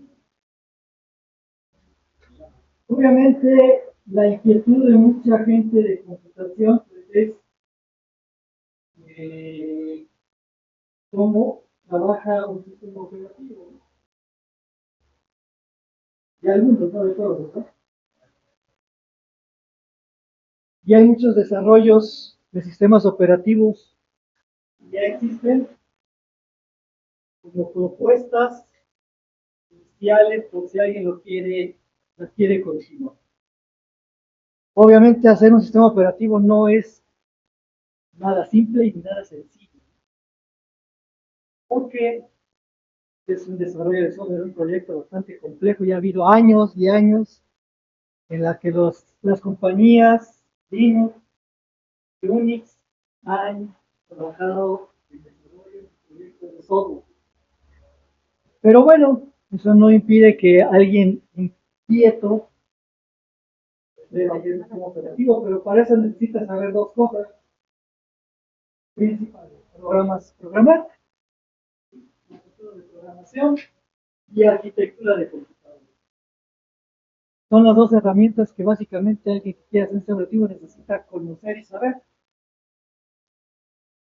Entonces, en esta página de osd.org ya varios proyectos propuestos a las personas, obviamente, en este proyecto, y ya son proyectos que ustedes pueden usar y pueden bajar. Ya algunos de ellos, a otros requieren otros recursos, pero ya son desarrollos de un sistema operativo, no del alcance de Linux, no del alcance de Windows, ¿verdad? Sirve para adentrarse a ese mundo. Entonces, acabamos de ver al inicio de la sesión que hay un procedimiento de arranque de la máquina. Y es lo que vamos a hacer ahorita. Vamos a tratar de utilizar la máquina, el emulador de Bosch, para hacer un proyecto que arranque, que tome la información ya del bootloader, del boot, y que nosotros tengamos ya el control de la máquina. Podemos tener ya el control de la máquina y empezar a hacer todo lo que se tiene que hacer desde el principio de este operativo. Entonces ahí en presentaciones hay otra carpeta que se llama Sistema Operativo de Prueba y tiene muchas presentaciones. Solamente me voy a referir a la primera, que es el screen. El inicio de todo sistema operativo es ya que viene el grupo y me entrega el control. Ahora yo soy el dueño, el señor de la máquina y tengo que saber qué tengo que hacer. Lo primero es mandar mensajes como lo hace el grupo, ¿no? O sea, une a la pantalla y les despliega información para que yo pueda saber qué estoy haciendo. Lo demás es tomar el control de la CPU, del procesador. Entonces, si es un procesador de Intel, yo necesito conocer la arquitectura interna que tienen. Hoy en día, los procesadores tienen mucha, igual el avance ha ido generando que haya mucho, pero mucha información y muchos elementos internos del procesador. Cuando ustedes entran aquí al taller de desarrollo de procesadores, que es la programación con lenguaje de instrucción de hardware, pues ahí al menos sale con un procesador con los ciclos, ¿sí? Diseñado, ya listo para arrancar. Pero obviamente ese es el principio de un procesador. Luego vienen los procesadores que son ya con pipeline o los procesadores como actualmente trabajan. Hay varias unidades internas en los procesadores, la unidad de ejecución, la unidad de gestión de memoria, la unidad que tiene que ver con las flotantes. Cada una de esas partes es un diseño completamente diferente, ya sea a nivel de lenguajes de ejecución de hardware hoy en día, después se valida a través de VM, después se lleva a lo que ya son las partes que tienen que ver con el silicio, la validación en silicio, ¿sí? Y finalmente se manda a fabricar en un semiconductor. Entonces son varias etapas los que tienen que pasar para que puedan tener a ese dispositivo. Lo que interesa a la gente de sistemas operativos es qué me vas a entregar a mí para que ese procesador lo pueda yo echar a andar y pueda ejecutar los procesos que mi sistema operativo requiere. Para eso, vuelvo a lo mismo, necesitan ustedes saber de qué está hecho ese procesador. No nada más eso. Los controladores de pantalla, los controladores del mouse, los controladores del teclado, los controladores, todo eso, pues se tiene que saber cómo funcionan para que yo a través del programa los pueda manipular con el sistema operativo. Pues, el primero de ellos es el controlador de pantalla, que es el controlador de VGA. El controlador de VGA esencialmente ya es un conjunto de elementos o registros que a nivel de programación uno tiene que enviar datos para que estos registros sean cargados con información y nosotros podamos ver esa información en la pantalla. Entonces, si alguien quiere hacer un sistema operativo, o analizar esa información, los sistemas, las máquinas, los procesadores de Intel, por ejemplo, arrancan en varios modos. Bueno, en un solo modo real. Después se va al modo protegido, se va al modo protegido. En el modo real, prácticamente, aunque tengan un procesador que sea Intel 7, trabaja era un 8086, un 8286, lo más nativo que se puede. Así sea un iPhone 7 o sea la última generación de Intel, al momento de arrancar, ese procesador funciona como si fuera de los de hace mucho tiempo, ¿no? Porque la arquitectura de Intel fue escalable, una arquitectura escalable. Y se hace así porque pues, cuando arranca el grupo, no necesitan ni un planificador, no necesitan ni un gestor de memoria, no necesitan nada del objetivo operativo, nada más que ponga datos en la pantalla para que ustedes elijan y arranquen el operativo. No necesito tantas cosas que un procesador me pueda dar y que yo pueda explotar con Linux o con operativo, nada más que eso. Por lo tanto, eso es lo primero que tendrían que saber. Las pantallas viejitas, ¿no? No estas pantallas, la tarjeta gráfica, la pueden poner en diferentes resoluciones, trabajaban en una sola resolución de 80 por 25, 80 columnas por 25 líneas, y después eran celdas, 4000 celdas más o menos, que en memoria representan alrededor de unos 2K, 4K, dependiendo, ¿no? De información. Y cada byte, al final de cuentas, representa, bueno, cada celda la traducen en dos localidades de memoria, cada localidad de memoria de 8 bytes, y una de ellas lleva el ASCII de la letra que se pone en la celda y el otro lleva los colores de ese ASCII y de fondo de esa celda. Entonces, ya se imaginarán, 80 por 25, multiplíquenlo y van a dar el número de cruces o celdas, y cada celda es 2 bytes de información en la memoria del controlador, donde el primer byte es el código ASCII de la letra que vas a ver ahí en esa celda, y el otro byte es la mitad o el nible del color de esa letra, y el otro el de fondo de esa letra en esa celda. Así van a decir, bueno, entonces cuánta memoria requiere todo ese conjunto de celdas para trabajar. Bueno, pues ese controlador, esos registros de controlador ya tienen, son dispositivos de entrada-salida, son dispositivos de entrada-salida mapeados en memoria, porque no todos los dispositivos de entrada-salida están mapeados en memoria, pero la parte de los gráficos y la tarjeta gráfica inicial, consiguen esos registros en esta dirección, los registros de control, y en esta los registros de datos. Entonces, mi programa tiene que saber eso para que yo pueda enviar información a ese registro, darle los datos y darle control. ¿Qué control quiero que hagas?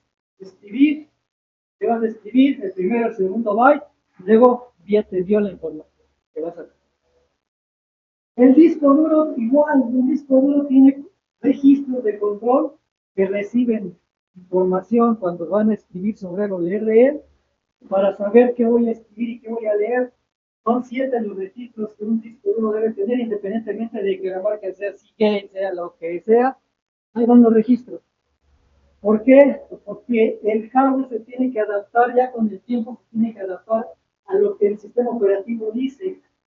El sistema operativo ya ordena, porque es el que está en medio del hardware y de los procesos de arriba. Si ustedes hacen un nuevo hardware, adáptate a mí.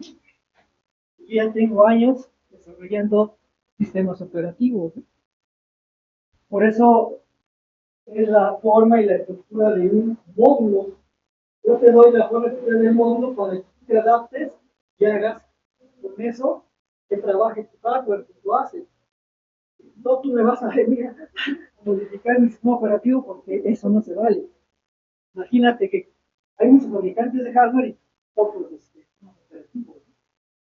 Y el que vende más es Microsoft o Linux, que los que hacen hardware, ¿no? ¿Quieres entrar al mercado de Microsoft? Alíñate. Esa es la situación y la realidad de los años. Entonces, hay que hacer código, hay que utilizar instrucciones bebidas de, bueno, acciones de C, tienen que ver, pero ya con programación de hardware. A, B, escribir un byte, leer un byte, escribir una palabra de 16 bytes.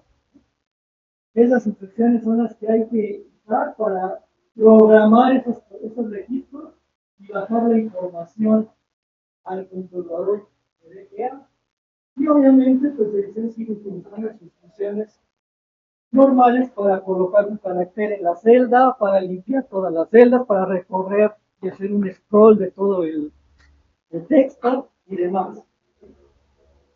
Así como eso, pues se tienen que hacer programas, por ejemplo, para el procesador, para el Intel.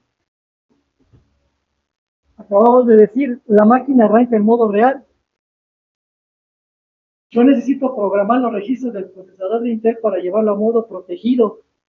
Y el procesador de Intel trabaja para la memoria segmentada y memoria paginada.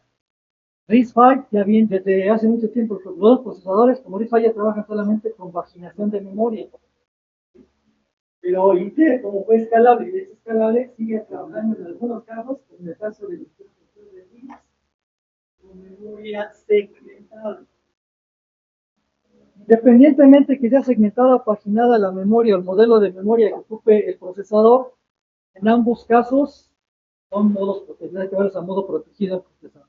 Y eso implica saber cuáles son los registros que necesito programar del procesador para decirle, ahora te me vas a ir a modo protegido, porque aquí el sistema operativo ya voy a empezar a trabajar contigo.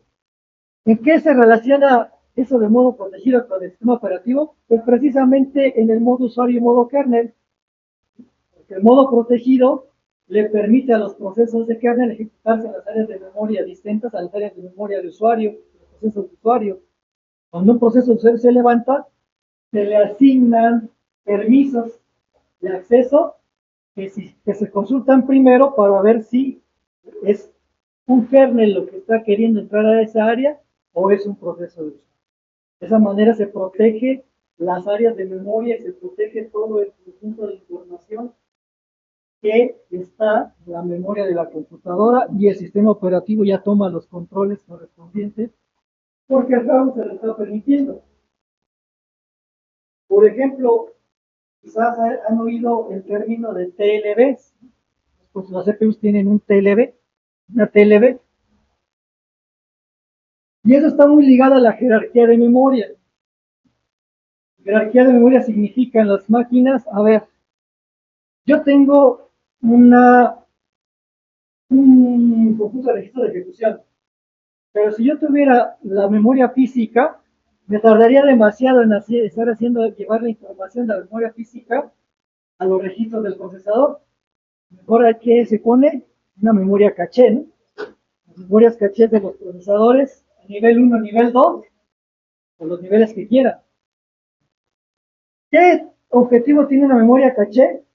Pues es de bajo cantidad de información que puede almacenar, ¿no? 512K. Pero la ventaja es que como está lo más cercana a los registros de la CPU, el intercambio de información es mucho más rápido. Pero un programa no cabe en 512K.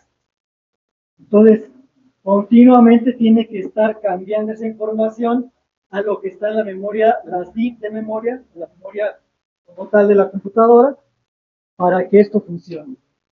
Pero son muchos procesos y la memoria a veces es limitada. ¿Sí? Aunque sea de 4 gigas o de 6 gigas lo que tenga la memoria en los DIMMs, pues todavía está el disco duro, ¿no? Es la memoria externa, la memoria ya última, para alojar ahí los procesos. Pero no me voy a traer la información del disco duro para llevarla a los registros. O sea, el caminito es la jerarquía de memoria, es cachés, memoria física y disco duro. Pero el sistema operativo sí tiene que saber dónde está todo. Bueno, estos intercambios de memoria entre la caché y la memoria física, si se hicieran así nada más porque yo solicito esta información, pues mándame a traer, sería igual de complicado. Entonces, el TLB o la TLB es una tabla que guarda la información precisamente de los valores de las últimas páginas o últimos segmentos que se conmutaron, para no tener que irlos a buscar y actualizar hasta la memoria física, sino si están en la memoria caché, consulto la TLB, están en la caché, ve a la caché. No te tienes que ir a la memoria física. Si no están en la caché o no aparecen en la TLB, entonces sí, vete a la memoria física, baja la información a la caché, retira de la caché lo que estaba antes, regresa a la memoria física, actualiza la TLB y ya. ¿Sí? Así funciona este esquema de actualización de memoria o cartera de memoria. Pero esa TLB anteriormente, cuando se inició, se hizo en software. El problema de hacerla en software consume recursos y es menos rápida, porque al hacerla en el sistema operativo, básicamente, pues hay que irse a la memoria. Ahí está, y es tiempo. Entonces, después de mucho analizar, la gente de hardware dijo, no, ya me bajo eso para acá, y me lo quedo en mi hardware, porque aquí lo hago más rápido. Y la gente de software dijo, sí, pues no hay problema. Además, es más pesado lo que tengo que hacer a nivel de programación si yo guardo la TLB que clases. Lo que quiero decir es que los desarrolladores, las compañías como Intel o Microsoft o Linux tienen que a veces ponerse de acuerdo para ver qué cosas va a hacer cada quien. Y se queda con cada quien para que todo el mercado funcione de mejor manera y con mayor rapidez. Entonces no siempre es que el sistema operativo gane en esta situación. Bueno, vamos a la cuestión de la práctica para iniciar. Obviamente se requiere de mucho conocimiento, pero aquí lo vamos a resumir en un proyecto que ya está ahí ubicado. Y nos vamos a ir a la parte de programa. Y ahí está un archivo zip que se llama JMolloy.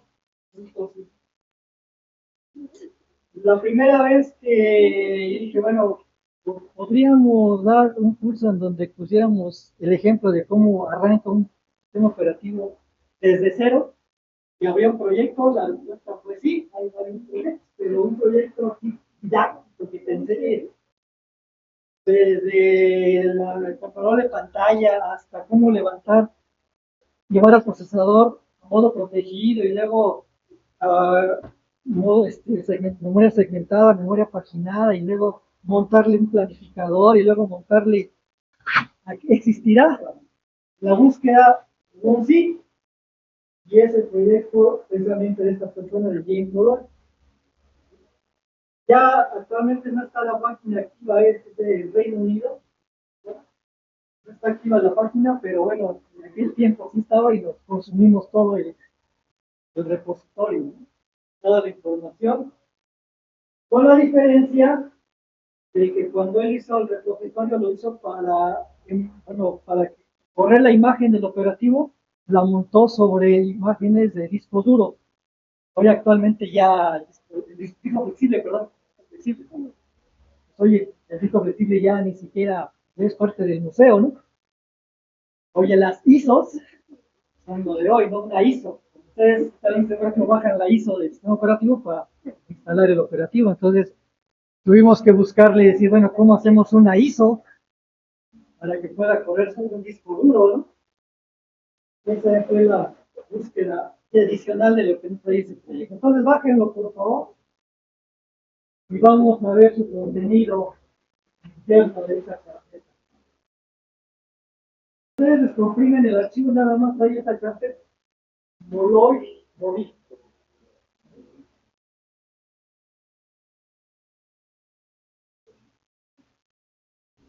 Dentro de esa carpeta están estas carpetas que dicen user, TNT, RFC.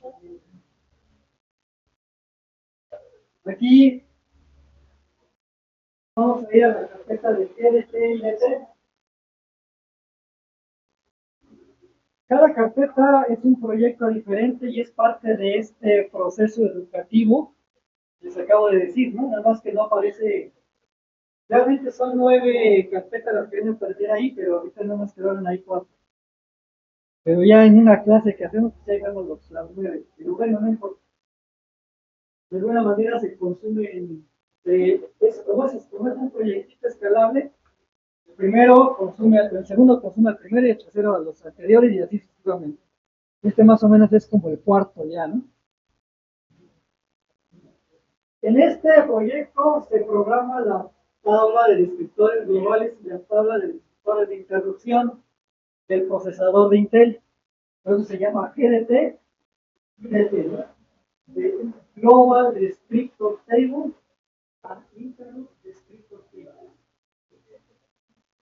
Eso es concepto propio del procesador de Intel. ¿Y qué significa? Significa que a nivel de gestión de memoria, lo que es la memoria segmentada,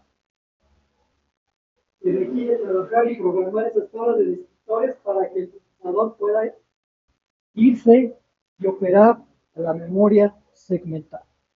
La memoria segmentada está dentro de la MMU, de la unidad de gestión de memoria del procesador.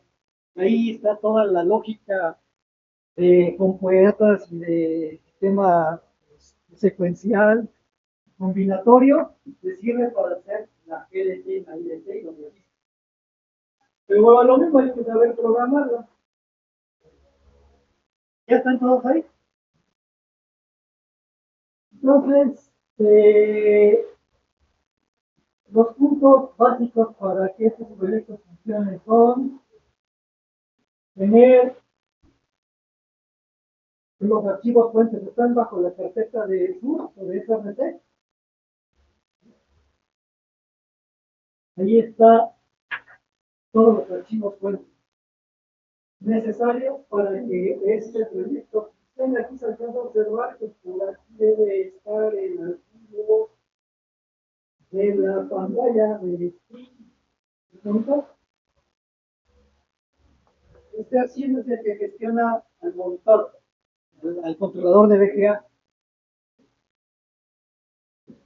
Estos archivos son para hacer el cómo.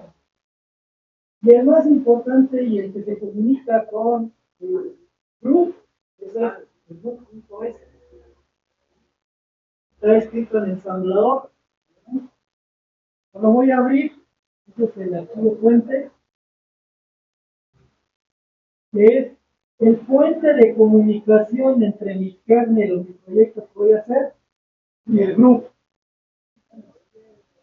Las líneas más importantes son estas, porque estas son las que cuando el group deja el trabajo haciéndolo, ya le va a entregar el control al sistema operativo. Es lo que espera que el programa principal del operativo tenga para decir si tú eres un sistema operativo. Pero te entrega el control de la máquina. La máquina es totalmente tuya. Yo ya me deslindo de mi paso de inicialización de la máquina. Después vienen algunas macros que definen dónde inicia la sección de texto, de código, de datos, BCS, llamado BCS, para el proceso inicial del kernel. Después vienen estas macros que también son definidas en el programa para que tomen la información que el RU le va a entregar. Finalmente, el programa hace una llamada, una etiqueta de inicio, hace una llamada a la función main escrita en lenguaje C.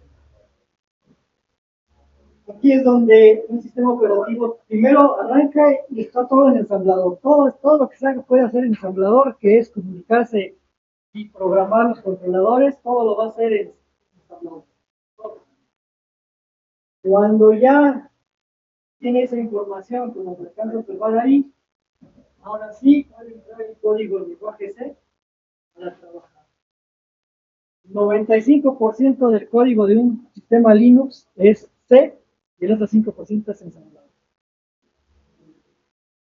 Y este es ensamblador de Intel.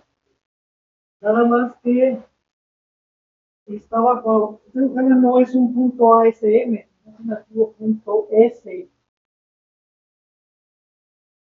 Los archivos punto ASM siguen la norma y nomenclatura de Intel, que como es de Intel es propietaria.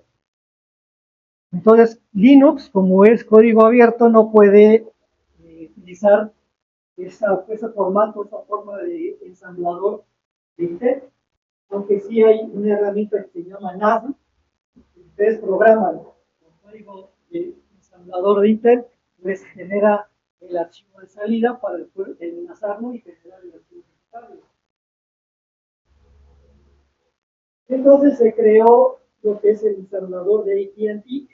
AT&T creó su propio ensamblador y Linux le pidió ahora sí que quiera hacer código abierto para que pudieran hacerse programas en ensamblador, pero que no siguieran la nomenclatura de Intel,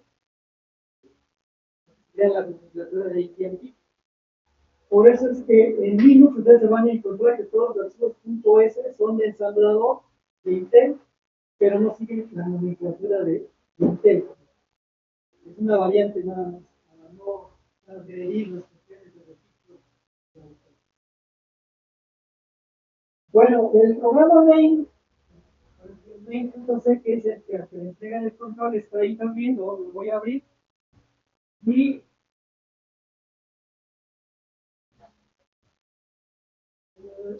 la estructura que recibe como parámetro es precisamente los valores que están allá en el ensamblador para que arranque. Y después van a llamar a las funciones que están en los otros archivos .c que conforman el proyecto. Dentro de ellas está el monitor white, que está dentro del archivo de console.c, en esa carpeta. Monitor.c. Ahí está el controlador de VGA programado. Y está la opción de inicializar la tabla de descriptores, limpiar la pantalla, imprimir en la pantalla y hacer estas interrupciones del controlador de instrucciones del procesador en cuestión. Es lo único que hace el programa. Bueno, listo. Son los programas más importantes para este ejercicio. Entonces, pues tiene ahí su make, su make file también. Aquí está el make file, el proyecto. Aquí están los archivos fuentes, el boot, el main, el monitor, el cómo todo debe estar en esa carpeta como archivos fuentes. Pero las salidas, algunas banderas del compilador que se requiere utilice, como también es programa ensamblador, necesita el enlazador.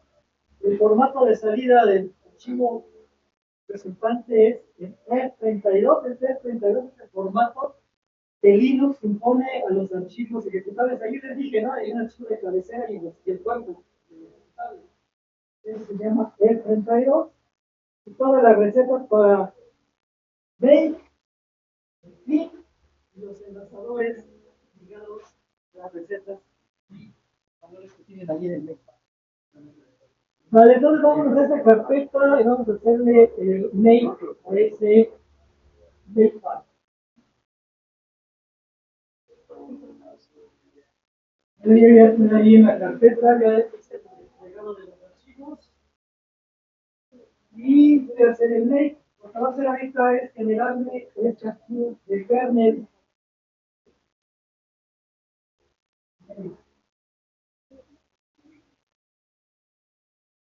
Ejecuta el make y ya hizo la compilación de los archivos. Verifico y valido que efectivamente el día de hoy a esta hora me hizo este archivo. Ya tengo el kernel.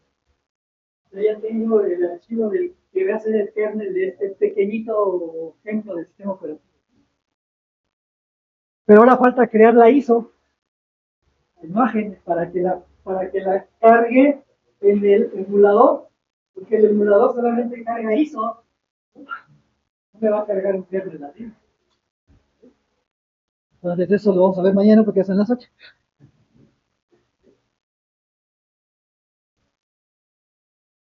Bueno, procuren que compilar